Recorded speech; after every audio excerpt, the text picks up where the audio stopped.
So it belongs to Columbia, but it was acquired, in the All right, it's 12 o'clock. I'm going to reconvene the Citizens Redistricting Commission. The next item on the agenda is to schedule the next meeting, and I have a copy of the schedule before me. Looks like we have a fairly easy problem because January 1st is open. And the 22nd.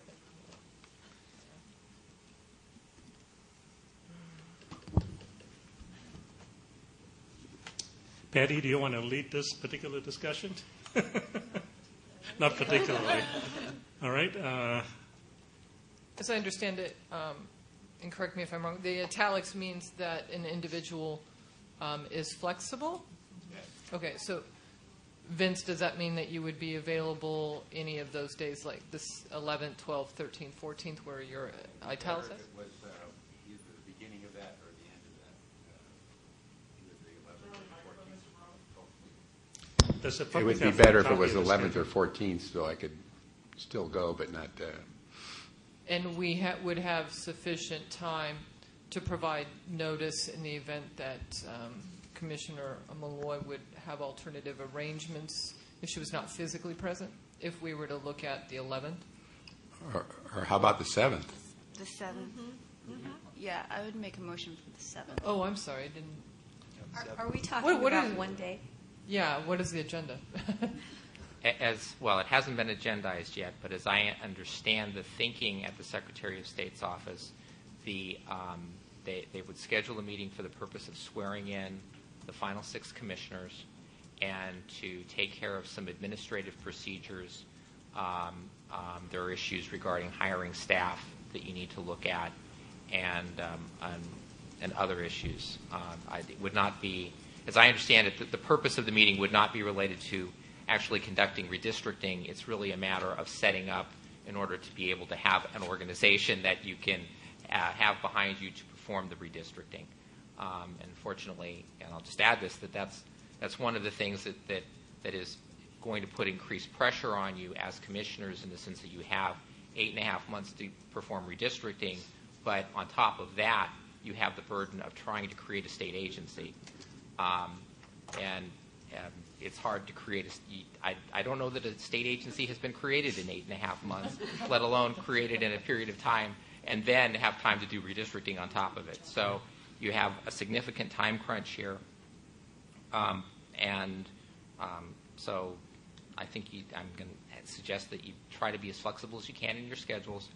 But that meeting, I believe at this point, is just scheduled to be a one-day meeting to deal with some administrative matters, and then get direction from the commissioners so that folks at the Secretary of State's office can move forward on your direction to try to build an agency.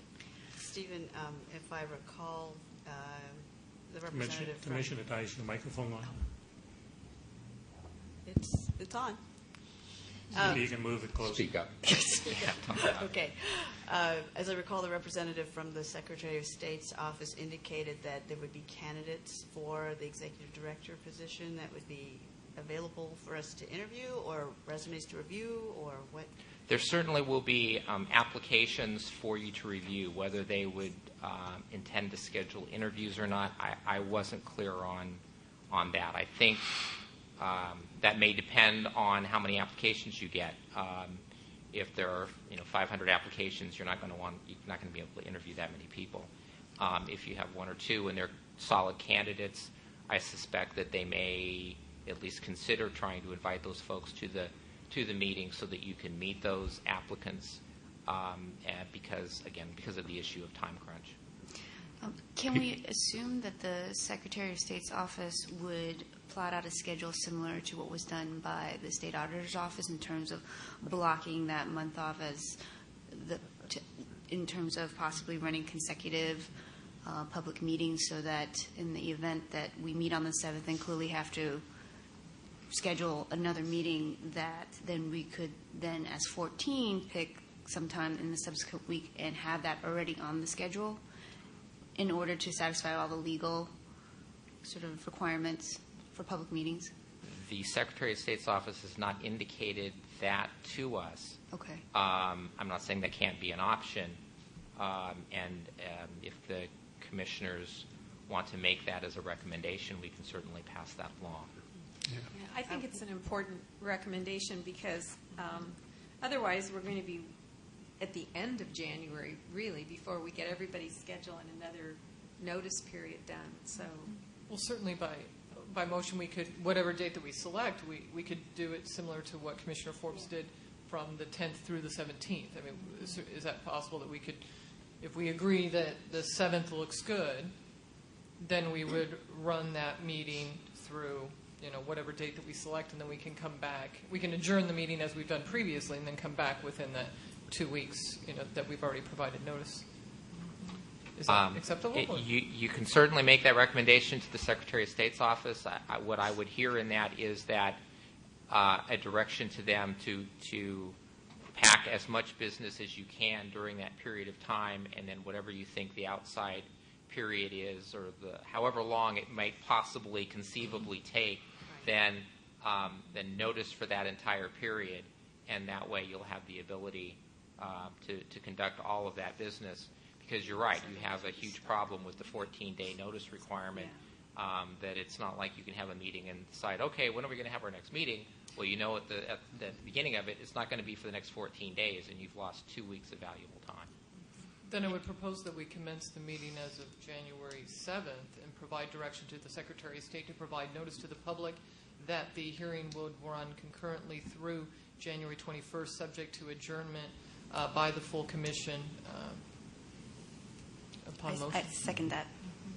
I would actually consider having it run through the rest of the month even, because if we're going to be conducting interviews, that there's an issue of availability of the other candidates, and we can't really predict that right Then now. I amend the motion that it would run concurrently, dated day, subject to adjournment through January 31st. I second that. It's been motion and second. 2 points of clarification, though. Time for January 7th and location.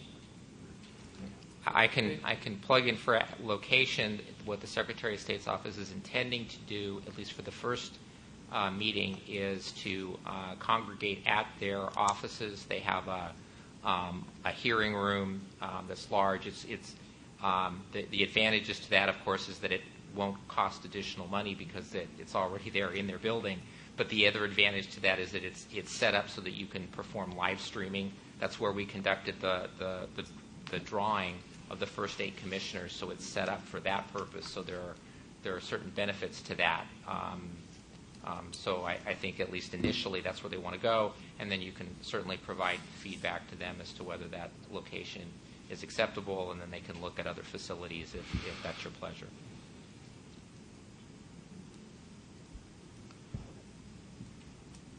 Let me just throw a few things on the table.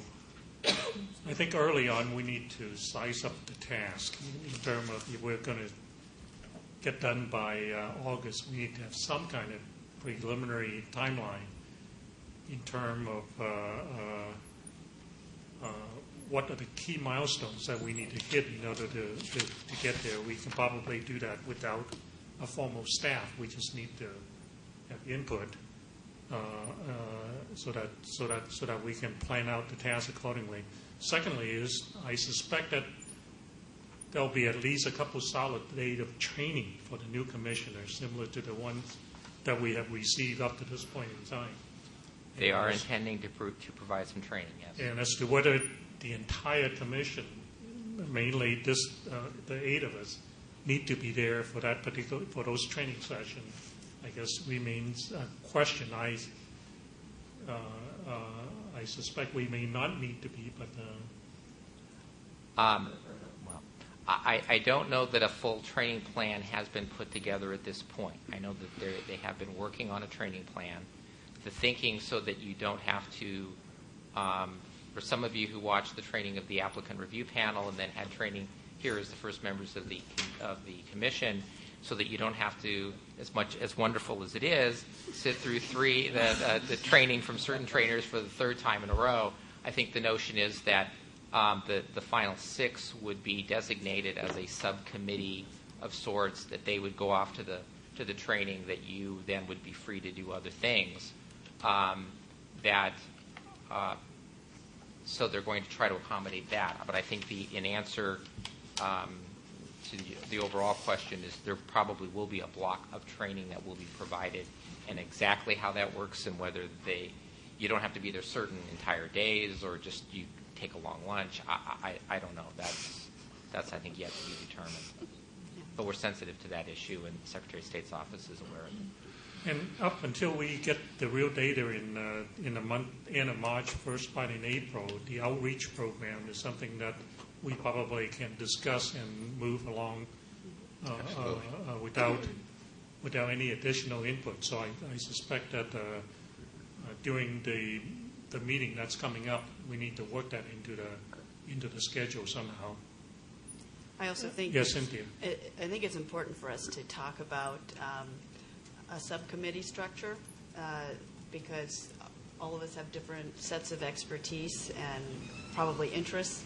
I think it was Ms. Peters who made the suggestion of a couple of different committees. So I think having a discussion about what kind of committees we would be interested in forming and who might be best to sit on those so that we can, make recommendations to the full commission so we can have be more efficient in our decision making. I think that's in order. All right, and let's see, where were we in terms of the formal agenda? 7th through the 31st. It's been proposed that we have a extended long meeting starting on the 7th and going all the way through to the 31st as necessary. All right. And I think the issue remaining, Commissioner Filkins-Whipper pointed out, was time, I believe. So what time do you want to start? 9:30. I would propose 9:30 on Friday. The 7th. What we did in terms of how we get indoctrinated to the commission in terms of trying to get together the night before, so that we get to know each other a little bit before we meet the press, so to speak, probably is a good thing to do. So perhaps the following meeting will start at first thing on Friday. Yeah, we can determine the time when we're ready to post, but I guess just for planning purposes, maybe get here the night before if you possibly can. All right, before we vote on it or carry on the discussion further, let me see if there's any input from the public on the decision we're about to make, which is scheduling the next meeting in the month of January. Good morning, Commissioners, or actually afternoon now. I'm Jim Wright. Again, voter from San Jose. You mentioned the first item on the agenda of your first meeting with the other 6, namely to swear those people in. The second item on your agenda should be picking your permanent chair and vice chair. So please include that on your agenda. I have another suggestion for you in that the request is out now for applications for your executive director. I've noticed that among the other candidates who made it into the 60, there are several people that could be very active and very well suited to become your executive director. If they have not already sent in an application, it's due by the 22nd, as I recall, I would suggest that you contact Davin McAndrews. He's retired, he's high-level management, has planning experience, large projects, marketing background, and suggest that he submit an application. Another individual would be Vito Imbasciati. He's an MD, a surgeon with Kaiser Permanente. He's a military officer, chief medical officer for the California Army Reserve. His experience might serve you well as an executive director. Again, you might send a note to him and ask him to submit an application. Third individual would be William Ham. He's a PhD, managing director or director, understands the role of SAFs, the requirements of law, and I think his experience would also translate well as your executive director. There's 3 names that you might consider and ask them to submit applications if they haven't already done so. Thank you very much. Congratulations. Thank you, Mr. Wright.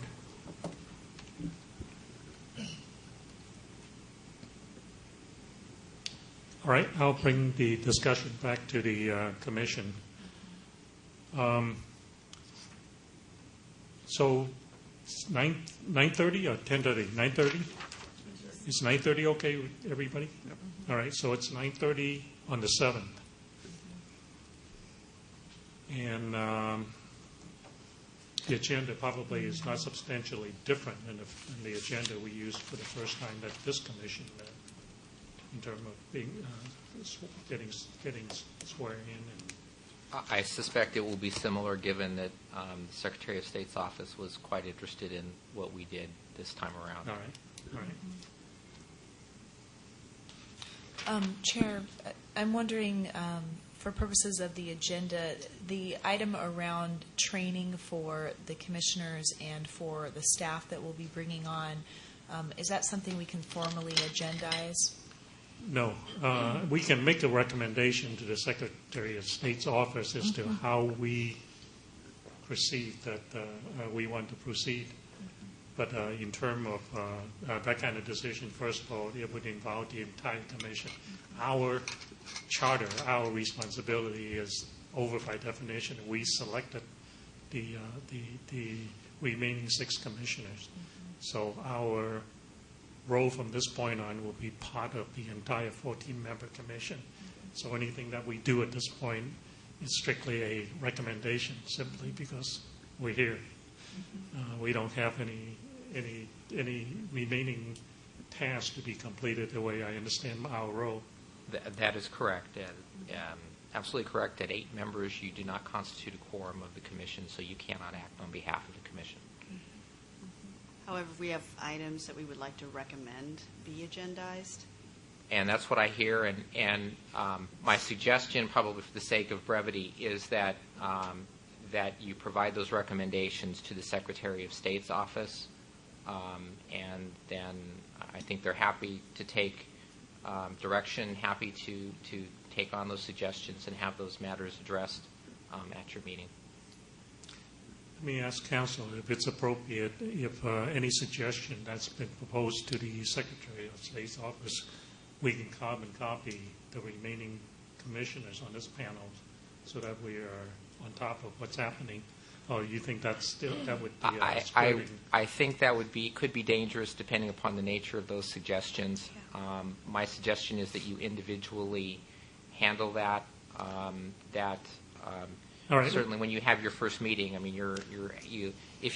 with what you've done in terms of setting up a continuing meeting, you've provided yourselves an ability to try to amend the agenda going forward and to take up additional issues, even if they, for whatever reason, weren't suggested prior to that first meeting. Let's do it this way. Whatever suggestion you have, carbon copy staff, the audit department staff, on your communication, so that if they see that it could be beneficial, then they'll make a decision in finding ways to inform us so that we don't violate the Open Meeting Act.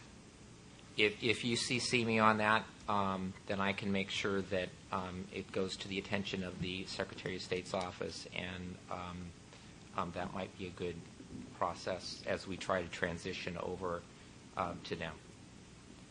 All right. Well, I think a number of us would want to say thank you to the audit department in terms of all the services you provided to us. We need to vote. Oh, we haven't voted on it yet? Yeah. Do we need We'll to do a just a voice recommendation, right? I don't know that you absolutely have to vote on it. I think it is just a recommendation, and we've heard that recommendation, so I think we can just move forward. I'm sorry, go ahead. Yes. I have a question maybe to Stephen can comment on. In the spirit of trying to get things moving along, if I wanted to spend some time at the University of California at Berkeley looking at the data system, could I go over there as just an individual to get updated, or should I stay away until this? My recommendation to you is that you stay away at this point, okay, and that you define kind of how you're going to gather information and so forth when you come together as a commission. And also at that point, you can take into consideration whatever training will be provided by the Secretary of State's office. But thank you. Any questions like that come up this month, please just send me an email, give me a call, and I'll try to advise you. Thank you. All right, let me start with Cynthia, because I think she has lots to say in terms of thanking our host in hosting all the events up to this point. Yeah, I know that I speak for all of the other 8 commissioners here that we have been so appreciative of what the Bureau of State Audits has done, especially with duties that were never in your job description before, and coming up with regulations and putting this whole process together. And just doing a fantastic job. And I know that we've only met a small fraction of the employees who have been involved. There have probably been a cast of thousands behind the scenes who supported the applicant review panel that we never even got to meet. And so on behalf of the whole commission, I just want to express our thanks for running a really, really good process and being very pleasant in the whole process as well. Thank you. I couldn't said it any better than Commissioner Dye.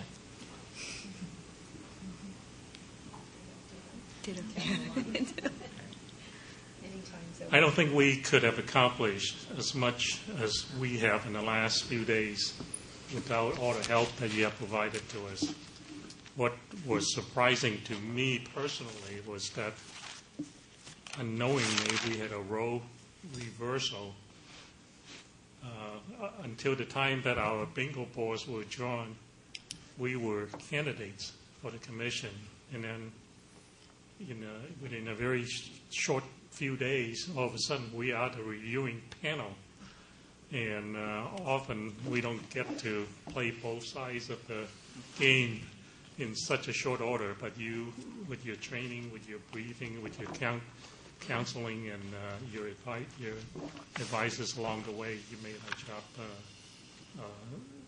We came together very smoothly, so we appreciate you helping us out in that. And it's not just the council sitting at the table, but everybody behind the scene.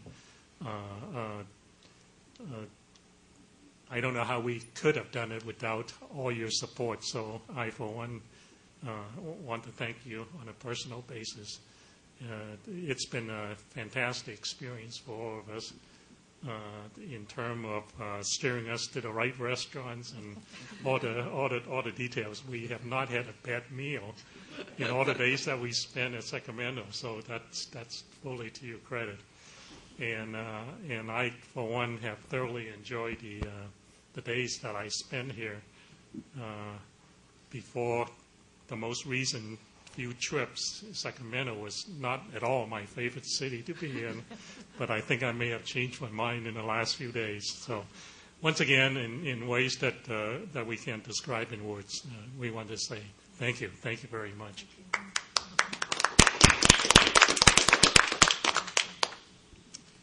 All right, if there's no further comments, then this meeting is adjourned. Thank you.